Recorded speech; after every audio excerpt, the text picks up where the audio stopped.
अस्सलाम वालेकुम and welcome to नया दौर। मैं हूं हसन इफ्तिखार। प्रोग्राम का नाम है आपका हल्का। नाज़रीन, मैं जब बाई इलेक्शंस की अनाउंसमेंट हुई थी तो मैं पर्सनली बड़ा खुश हुआ था, क्योंकि मुझे ये था कि काफ़ी ज़्यादा कंटेंट मिल जाएगा, करंट और कंटेंट होगा, अभी लोगों का ज़्यादा इंटरेस्ट भी उसमें रहेगा। लेकिन हुआ ऐसा कि इलेक्शन कमीशन पाकिस्तान ने कल शाम के वक़्त जो है वो अपना जो था ऐलान किया कि ये जो तमाम आने वाले इंतखाबात हैं, 13 हलकों के अंदर होने थे, वो मुलतवी कर दिए हैं। अब वो डेट उन्होंने दी नहीं कब तक मुलतवी किए हैं। इलेक्शन कमीशन का ये कहना है कि चूँकि इस वक़्त सैलाब की सूरत-ए-हाल है, तो जो पाक फ़ौज है, रेंजर्स है, वो जो है वो इस वक़्त सैलाब की जो इमदाद करने हैं लोगों की, उसकी सरगर्मी में मतलब इस वक़्त हैं, तो वो नहीं आ सकते पोलिंग स्टेशन के ऊपर। ऑब्वियसली पाकिस्तान तहरीक-ए-इंसाफ ने इसके ऊपर काफ़ी शोर डाला। बहुत सारे उन्होंने ट्वीट्स में देख रहा था, वो खैर गैर शाइस्तगी की हद तक काफ़ी ट्वीट्स की हुई थी। लेकिन उनका एतराज़ जायज़ है, वो उनका ख़्याल था कि वो तमाम की तमाम सीटें जीत रहे हैं। लेकिन इसमें मज़े की बात ये हुई कि पाकिस्तान तहरीक-ए-इंसाफ की तरफ से तो कोई अदालत में नहीं गया। लेकिन आज जब सुबह के वक़्त मूसा गिलानी, जो हमने आपको बताया था कि एनएफ 157 से बाय इलेक्शन लड़ रहे हैं मेहरबान कुरैशी के खिलाफ, वो जो है वो अदालत में चले गए लाहौर हाई कोर्ट में, और उन्होंने जाके वहाँ कहा कि जो इलेक्शन कमीशन ने किया है, इलेक्शन कमीशन को कहा जाए कि उनका इलेक्शन इतवार को होना था, कुछ इलेक्शंस अगले इतवार को होने थे, लेकिन उनका जो था ये आने वाला जो इतवार है इसको था 11 तारीख को। लेकिन उन्होंने जाके अदालत में कहा जी कि सब कुछ तैयार हो चुका है, पोलिंग लिस्टें आ चुकी हैं, लोगों की ड्यूटियाँ लग चुकी हैं, सब कुछ अनाउंसमेंट हो चुकी हुई है, तो आप इलेक्शन कमीशन को कहें कि ये इलेक्शन करवाए। जो अदालत आलिया है, उसने ये कहा कि आप इलेक्शन कमीशन को उन्होंने कहा कि आप 14 तारीख को आकर बताएँ कि क्यों नहीं आप इलेक्शन करवा सकते। जो हमने कमेंट सुने जज साहब मोअज़्ज़ज़ जज साहिबान के, उसके अंदर से ये पता चलता है कि वो तो उन्होंने ये तो भी कहा कि हमने माज़ी में भी इस अदालत ने इलेक्शन करवाए हैं, तो आप हमें मजबूर ना करें कि हम ही इलेक्शन करवाएँ। खैर हैरत की बात है, इस बात पे कैंसल होने पे सबसे ज़्यादा शोर तो पाकिस्तान तहरीक-ए-इंसाफ ने डाला, लेकिन अदालत में दोबारा इलेक्शन करवाने के लिए पाकिस्तान पीपल्स पार्टी के मूसा गिलानी चले गए। अच्छा, इसके अंदर एक और डेवलपमेंट भी है। जब हमने आपके साथ ये कवर किया था, ये पिछले महीने की बात है, ये जो 9 सीटें थी जिन पे खान साहब ने इलेक्शन लड़ना था, तो उनमें से कराची की सीट भी थी एनए 246, जहाँ से शकूर शाद साहब जो थे, वो पाकिस्तान तहरीक-ए-इंसाफ के एमएनए थे, और ये लियारी की सीट थी। तो अब हुआ ये कि जो शकूर शाद साहब हैं, वो भी अदालत चले गए। इस्लामाबाद हाई कोर्ट चले गए और उन्होंने जाके वहाँ कहा कि मैंने तो इस्तीफ़ा अपना दिया ही नहीं पार्टी को। ये उन इस्तीफ़ों की बात हो रही है जो कि पाकिस्तान तहरीक-ए-इंसाफ की तरफ से तकरीबन 123 इस्तीफ़ा जो थे, वो जमा कराए गए थे स्पीकर को, और उसके ऊपर ऑब्वियसली स्पीकर साहब ने चूज़ करके चंद हलकों में जहाँ उनका ख़्याल था कि पाकिस्तान तहरीक-ए-इंसाफ कमज़ोर है, वो उन्होंने इलेक्शन कमीशन को भेज दिया और फिर इलेक्शन कमीशन ने उनको डिनोटिफ़ाई कर दिया। लेकिन अब शकूर शाह साहब जो हैं वो अदालत चले गए, उन्होंने अदालत से जाकर ये इस्तदा की कि जनाब ये मैंने इस्तीफ़ा दिया ही नहीं, ये तो किसी टाइपिस्ट ने पार्टी सेक्रेटेरिएट में बैठ के सारे 123 इस्तीफ़े टाइप किए और उसने जमा करा दिए, इससे मेरा कोई लेना-देना नहीं है। अदालत ने उनकी बात मान ली, अदालत ने उनकी जो डी-नोटिफ़िकेशन थी उसको कैंसल कर दिया और उसको कहा कि जाएँ आप जाके पार्लियामेंट में बैठें और वहाँ के आप मेंबर हैं। तो ये एक बहुत इंटरेस्टिंग बात है। लेकिन इसके अंदर एक और इंटरेस्टिंग मज़ीद जो है वो थोड़ी देर पहले जो जो ऐड हुई है चीज़, वो ये है कि उनका हाथ से लिखा हुआ एक इस्तीफ़ा भी सामने आ गया है, जिसमें उन्होंने कोई टाइपशुदा इस्तीफ़ा नहीं है, बल्कि वो हाथ से लिखा हुआ शकूर शाह साहब का इस्तीफ़ा है। खैर पाकिस्तानी सियासत में ऐसा होता रहता है, हम वापस आते हैं, हमने हल्का डिस्कस करना था आज पीपी 139। अब इलेक्शन तो हो नहीं रहे, लेकिन चूँकि हमने तैयारी कर ली हुई है तो हम उसको डिस्कस ज़रूर करेंगे। पीपी 139 जो है लाहौर का शेखुपुरा का हल्का है, शरकपुर का इलाका है, वहाँ से ये सीट खाली क्यों हुई? ये सीट खाली हुई, जलील शरकपुरी साहब जो हैं वो पाकिस्तान मुस्लिम लीग नून की तरफ से एमपीए थे, लेकिन वो फिर उस्मान बुज़दार साहब के साथ उनकी काफ़ी रवाबित हुई है। उन ग्रुप का हिस्सा थे जो कि तकरीबन 6 एमपीएस का थे पाकिस्तान मुस्लिम लीग नून के, जो कि पाकिस्तान तहरीक-ए-इंसाफ से दोस्ती बढ़ा रहे थे जब बुज़दार साहब चीफ मिनिस्टर थे। इन्होंने फिर 17 जुलाई का जो इलेक्शन था उससे 1 रात पहले इस्तीफ़ा दे दिया और उनका वो ऑब्वियसली अप्रूव हो गया, तो बाय इलेक्शन कॉल हो गया। इलेक्शन में वो खुद नहीं खड़े हुए, उन्होंने अपने एक कज़िन को आगे कर दिया, और उनका नाम है अबू बकर शरकपुरी। तो उन्होंने अबू बकर शरकपुरी साहब का ये पहला इलेक्शन है, इससे पहले वो कभी इलेक्शन नहीं लड़े, तो जो जलील शरकपुरी साहब हैं उन्होंने उनको आगे कर दिया। पाकिस्तान मुस्लिम लीग नून के लिए मज़े की बात ये है कि इस हल्के में हमने बहुत सुना कि शायद उनको कोई कैंडिडेट नहीं मिल रहा, लेकिन उन्होंने कैंडिडेट ढूँढा ज़रूर। उनके जो कैंडिडेट हैं इस हल्के से इफ्तिखार भंगू साहब, वो आखिरी दफ़ा 2002 में कोई इलेक्शन लड़े थे। वैसे वो साबका सूबाई मेंबर हैं, साबका मेंबर रह चुके हैं सूबाई असेंबली पंजाब के।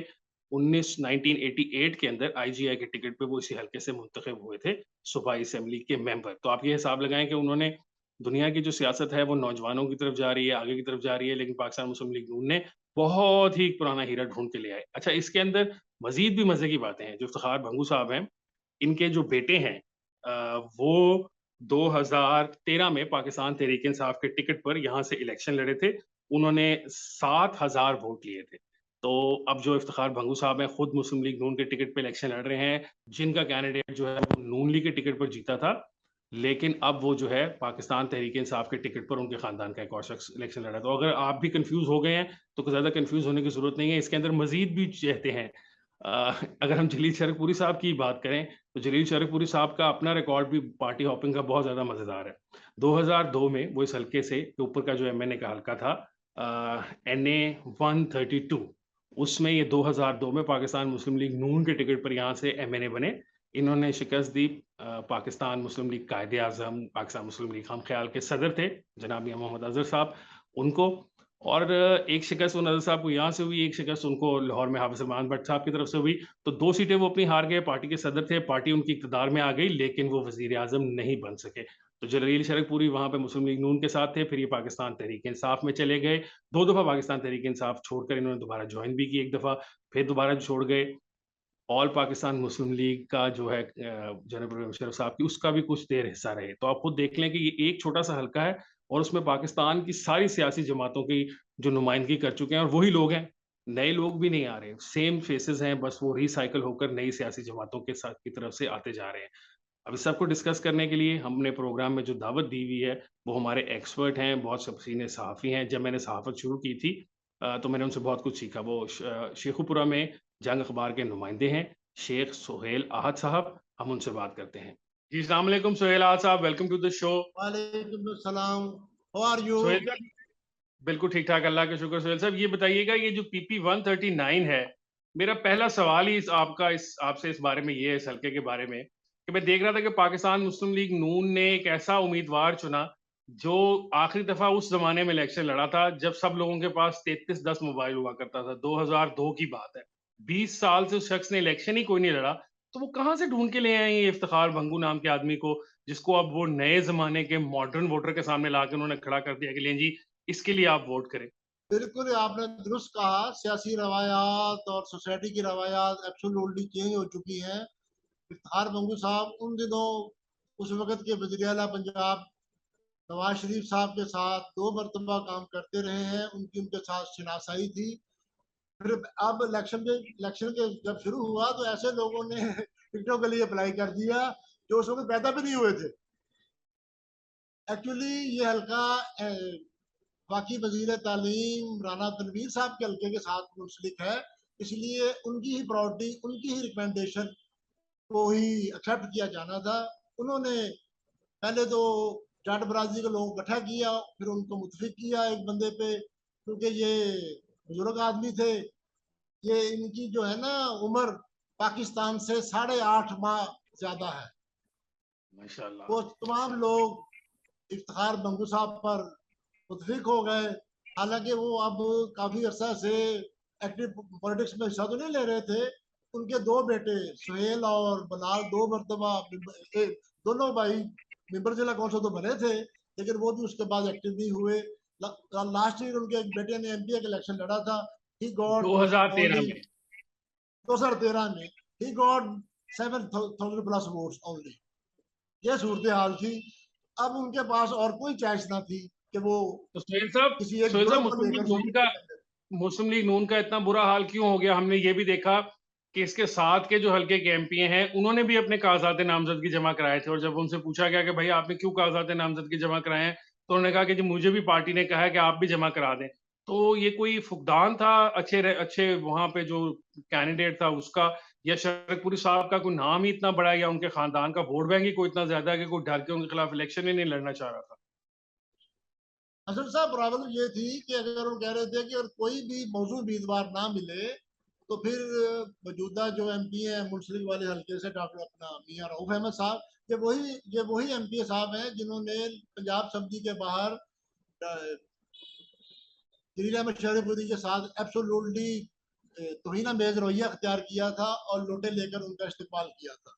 उसका रद्द-ए-अमल बहुत ज़्यादा हुआ था उनके मरीतैन में, क्योंकि बिलाशुबा उनकी गद्दी पंजाब की बड़ी गद्दियों में शामिल है, जिसकी वजह से बाद में कुछ लोगों को माज़रत करके अपने लिए वहाँ पे अब क्या अपना अपना क्या वहाँ पे अपना मुमकिन बनाना पड़ा। इस सूरत हाल की बिना पर उन्होंने कागज जमा कराए थे, अगर कोई भी मुतफिक ना हो, क्योंकि मैं तो स्टैंडिंग मौजूदा एमपी हूँ, इसलिए लोग मुझे वोट दे देंगे। सुहेल साहब ये बताइएगा कि जलील शरकपुरी साहब जो है उनकी अपनी सियासी कलाबाजियां भी देखने वाली हैं। कभी वो तहरीक इंसाफ में चले जाते हैं, कभी वो मुस्लिम लीग नून से एमएनए थे, फिर दरमियान में वो मुशर्रफ साहब की जो मुस्लिम लीग उन्होंने बनाई थी उसके अंदर भी चले गए थे। तो एक बात समझ नहीं आती कि वो कोई सियासी वो नहीं रखते, सिर्फ अपनी गद्दी की बुनियाद पे सियासत करते हैं। उनके यहाँ एक मसला है कि पहले वो एमएनए बने नवाज लीग के टिकट पर, फिर वो भी दरमियान में ही थे कि जलील हुकूमतों का निज़ाम आ गया, उन्हें जरूरत पड़ गई नाज़िम की। नाज़िम के लिए ये बड़ी अच्छी होती थी ऑफर, कि उसके पास फंड भी ज्यादा होते थे और वो बाख्तियार भी था माली तौर पर भी, इसलिए उन्होंने नवाज लीग की एमएनए शिप से रिजाइन किया और वो जिला नाज़िम बन गए, जहां उनके लिए बहुत ज्यादा अपॉर्चुनिटी थी। अब ये प्रॉब्लम हो गई कि उनकी जगह फिर बिलाल विरक को सिविल इलेक्शन में, उस वक्त के जिला नाज़िम थे चली तोकुल्ला विरक, उनके भतीजे को एमएलए बनाना पड़ा, तो इन्होंने काउंसलिंग ज्वाइन कर ली।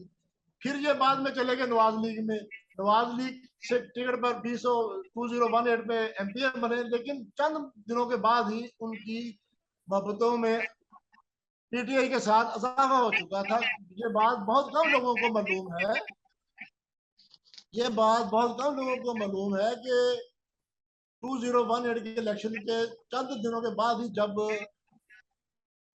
जब ज़कात वसूल कमेटियों की तश्कील हो रही थी, तो उनसे भी मशवरा किया गया था, ऊपर से हुक्म आया था कि हजरत साहब से भी बात की जाए। उसके बाद यानी कि आप उनको ये कह रहे हैं कि इलेक्शन 139 के 2000 उसके बाद उनको 139 के लिए दूसरे एमपी से भी बल्कि ज्यादा तरक्याती फंड्स मिले, जिसका उन्होंने अच्छी तरह इस्तेमाल भी किया। यानी कि आप ये कह रहे हैं कि अभी हुकूमत बनी थी तो ये जो हमें नजर आया कि उनकी मुलाकातें बाद में जाके हुई उस्मान बुज़ार साहब से, उन्होंने हुकूमत बनते साथ ही मुलाकातें शुरू कर दी थी। अच्छा मुझे ये बताइएगा कि इस वक्त जो हम 2018 का इलेक्शन रिजल्ट देखें, जो सेकंड नंबर पे बंदे आए थे उन्होंने तकरीबन 27,000 वोट लिए थे पाकिस्तान तहरीक इंसाफ के टिकट के ऊपर। अब शरकपुरी साहब के जो कज़न हैं वो इलेक्शन लड़ रहे हैं पाकिस्तान तहरीक इंसाफ के टिकट पर, मुस्लिम लीग नून के लिए इफ्तिखार भंगू लड़ रहे हैं। तो आपका क्या ख्याल है कि इलेक्शन जो है ये क्लोज़ होगा, क्लोज़ली फॉट होगा, या पिछली दफ़ा से अगर देखा जाए तो शरकपुरी साहब के अपने वोट और तहरीक इंसाफ के वोट हों तो मेरा ख्याल है वो तो फिर बड़े आराम से ये सीट जीत जाएँगे।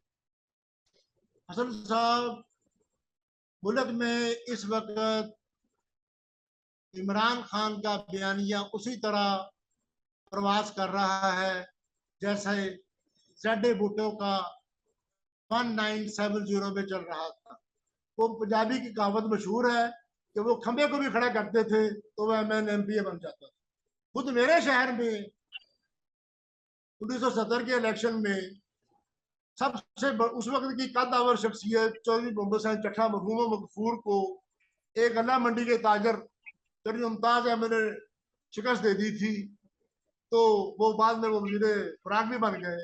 इस वक्त जो बयानिया लिया है इमरान खान ने, जो स्टैंड लिया, जो स्टांस लिया है, वो उसका बिक रहा है।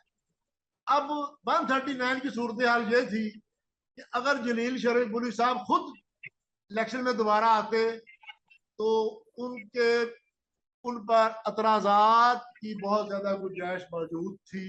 उन्होंने एक अच्छा सियासी फैसला किया, खुद लड़ने की बजाय अपने भतीजे और दामाद और आस्ताना आलिया शरकपुर शरीफ के सजादा रशीद साहबजादा मियाँ अबू बकर शरकपुरी को मैदान में ले आए। वो पहली मरतबा इलेक्शन लड़ रहे थे, उनके खिलाफ कोई इतराज नहीं था, उनकी मनता भी ज्यादा थी, लोग उन्हें हाथ भी चूम रहे हैं कैंपेन के दौरान और उन्हें वोट भी दे रहे हैं।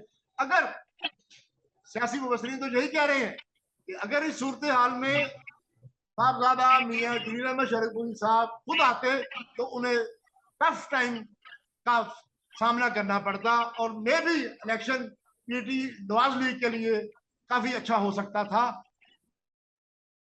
तो सोहेल साहब ये बताइएगा, ये देखिए अगर वेव चल गई है खान साहब की, और ऑब्वियसली हमने जो मुख्तलिफ प्रोग्राम किए हैं उसमें हम ये देख रहे हैं कि खान साहब का एक बहुत बड़ा वोट बैंक जो है वो निकल कर आ रहा है, तो उसको मद्देनजर रखते हुए जो मुस्लिम लीग नून है, अब आपने बताया इसके ऊपर भी उनके एमएनए हैं, वो वजीर भी हैं, तो उनकी तरफ से कोई ऐसा नजर नहीं आता कि वो कोई रेजिस्टेंस कर पा रहे हों, वो हलकों के अंदर जा भी पा रहे हो, कोई कैंपेन भी कर रहे हो। इस हलके के अंदर भी हमने जितना पता किया, अभी तक वो मेन जो पार्टी लीडरशिप है उसकी तरफ से कोई लोग नहीं गए थे कोई कैनवस करने के लिए लोगों को। तो ऐसा भी फ़ील होता है जैसे मुस्लिम लीग नून को इस बात का इदराक हो चुका हुआ है कि वो खान साहब को अब किसी इलेक्शन में हरा नहीं सकते, तो वो इलेक्शंस को सीरियसली ले ही नहीं रहे। आपकी बात से मैं इत्तेफाक नहीं करूंगा। असल भाई अगर मामला ये है कि राणा तनवीर साहब पूरी तरह जोर लगा रहे हैं, सो मच सो उन्हें 2 मरतबा बतौर वजीर इलेक्शन कैंपेन करने और ज़ाब्ता इखलाक इलेक्शन कमीशन ऑफ पाकिस्तान की तरफ से जारी करदा की खिलाफ वर्जी करने पर नोटिस भी जारी हो चुका है और 1 मरतबा उन्हें 50,000 जुर्माना भी हो गया है। बिल्कुल उसी तरह जिस तरह पिछले माह उन्होंने 140 के इलेक्शन में कैंपेन में हिस्सा लिया था और उन्हें 50,000 रुपये जुर्माना हुआ था। अब वो काफी देहातों में खुद गए हैं, अपनी बरादरी के लोगों से भी मिले हैं, नून लीग के वोटों से भी मिले हैं। मैं आपको एक वाक्य सुनाता हूँ। गाँव वजीरा फिरका है, नाम से आप अंदाजा लगा लें कि वो जाट बरादरी का गाँव होगा। वहां पर परसों रात अकेले गया है अबू बकर साहब शरकपुरी। उन्होंने वहां नमाज पढ़ी है तो साथ वाले कमरे पे उन्होंने दरवाजा खड़काया पहला। वो हमारा एक वो गिरक बरादरी का नौजवान है, उसको आजकल माइनर साहब फारिज हुआ है, तो वो बाहर आया। उन्होंने कहा जी मैं अस्सलाम वालेकुम, मैं अबू बकर। उन्होंने कहा जी अस्सलाम वालेकुम। वालेकुम।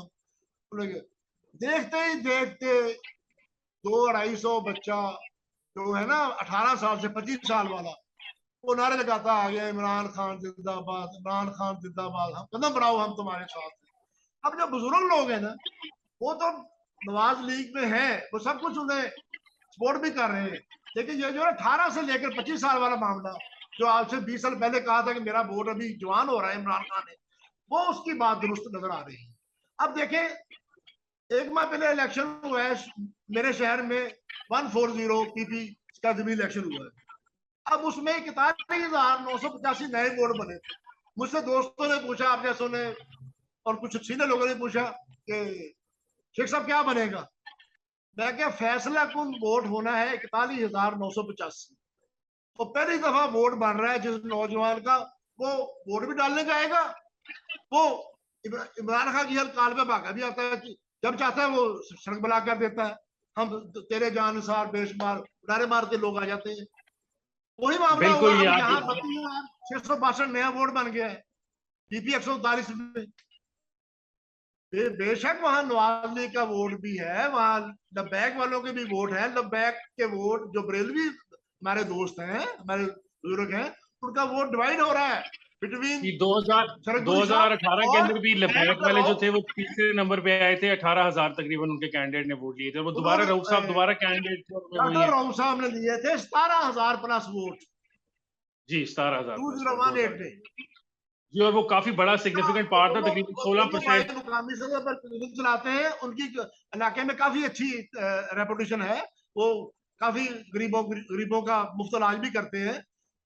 इसीलिए मैं कह रहा हूँ तो कि फिर काफी हल्कों में तो लब्बैक के वोट का नुकसान होता है नवाज लीग को, लेकिन इस हल्के में माइनर सा फर्क पड़ना था। वो फायदा हो जाना तो था, इसके साथ वो नवाज लीग के कैंडिडेट को फायदा हो जाना था, क्योंकि शरकपुरी साहब का और टीएलपी का जो वोट बैंक बरेलवी है वो आपस में डिवाइड हो जाना था। वो फायदा इस कदर नहीं था कि वो इमरान खान के बयानिए को के ऊपर से ठीक हो बोल गया जाता। सोहेल साहब बहुत बहुत शुक्रिया आपका, आपने हमें बहुत अच्छी बात बताई। नाज़रीन देखें, सोहेल भाई ने साहब ने भी वही बात की है जो हमने अपने पिछले प्रोग्रामों में आपको पॉइंट आउट भी की थी कि एक ज़रूर खान साहब का जो नौजवान वोटर है उसकी एक वेव ज़रूर है और वो वेव का पार्ट है। और ये बड़ी इंटरेस्टिंग बात है, कल भी जो हमने हल्का डिस्कस किया था, उससे पहले भी जो किया था, ये बार-बार जिन हलकों में हम डिस्कशन करने जा रहे हैं और सुन रहे हैं, बात कर रहे हैं, वहाँ पे हमें ये सुनने को मिलता है कि जो घर के बुज़ुर्ग हैं, वो तो अपनी पुरानी सियासी वाबस्तगियों के साथ कायम हैं। लेकिन जो नौजवान नस्ल है, जिस तरह सुहेलाल साहब ने आपको बताया कि वो जो 18 से 25 साल का वोटर है, पहला-पहला उसका वोट है और सियासी पहला-पहला प्यार भी लगता है उसका खान साहब है, तो उसके लिए वो भरपूर तरीके से बाहर आता है और आके वोट देता है। और अभी आपको उन्होंने जो वाकया सुनाया कि एक शख्स वैसे ही गया, मतलब वो किसी लोगों के साथ नहीं गया और वहाँ पे जब पता चला कि वो कैंडिडेट और खान साहब का आ गया, तो लोग खुद ही नारे मारते आगे। और ये बिल्कुल एक जेन्युइन रिस्पॉन्स है अवाम का। और आप खुद देखिए ना, इसके इसके बदले में अगर हम सियासी जमात दूसरी को देखें, मुस्लिम लीग नून जो उनका मुकाबला करना चाहती है, उनकी अगर आप स्ट्रैटेजी देखें तो आपको नज़र आता है, मैंने जिस तरह पहले बताया कि उस ज़माने में डिजिटल मोबाइल फ़ोन भी नहीं होते थे, किसी-किसी के घर में इंटरनेट लगा होता था। ये उस ज़माने का एक कैंडिडेट उठा के ले आए हैं जिसको 2022 के अंदर एक ऐसे हलके में, एक ऐसे टाइम पे जब नौजवानों का नया वोट भी बहुत ज़्यादा बना हुआ है, खान साहब का बयानिया भी मौजूद है, उसमें वो इस सबको पुरानी जो सियासत है, उसके थ्रू बीट करने की कोशिश कर रहे हैं। अभी तक के जो इलेक्शन के रिज़ल्ट्स हमने देखे हैं, ये अप्रैल के बाद जो बाय इलेक्शंस हुए, उनके अंदर, उसमें साफ नज़र यही आ रहा है कि पुरानी सियासत का खान साहब का कोई मुकाबला नहीं है। खान साहब पुरानी सियासत के जो बड़े-बड़े मीनार हैं, उनको गिराते आए हैं, तो ये ऐसे हलके जहाँ पे बहुत-बहुत पुरानी कोई बंदूकें और तोपों के ज़माने के सियासतदान निकाल कर लाए आए हैं नून लीग वाले, वहाँ पे भी सुहेल आठ साहब ने आपको बताया कि ऐसा कोई चांस नहीं लग रहा कि वो जीत सकते हैं। ख़ैर अब तो इलेक्शन हो नहीं रहा, इलेक्शन कमीशन के बाद जो फैसला जो भी आएगा 14 तारीख को लाहौर हाई कोर्ट के अंदर हियरिंग है, उसका फाइनल डिसीजन जो भी होगा यकीनन हम आपको नेक्स्ट वीक उसके बारे में आगाह करेंगे। मैं तो वैसे ये चाहता था पर्सनली कि इलेक्शंस हो जाएँ क्योंकि मुझे 2-4 हफ्ते का कंटेंट मिल जाता है। लेकिन ख़ैर ये जो अल्लाह को मंज़ूर होगा। आज के प्रोग्राम के लिए बस इतना ही है। इंशाल्लाह आपसे मुलाकात होगी नेक्स्ट वीक एक और प्रोग्राम के साथ। मुझे हसन इफ्तिखार को इजाज़त दीजिए। अल्लाह हाफ़िज़।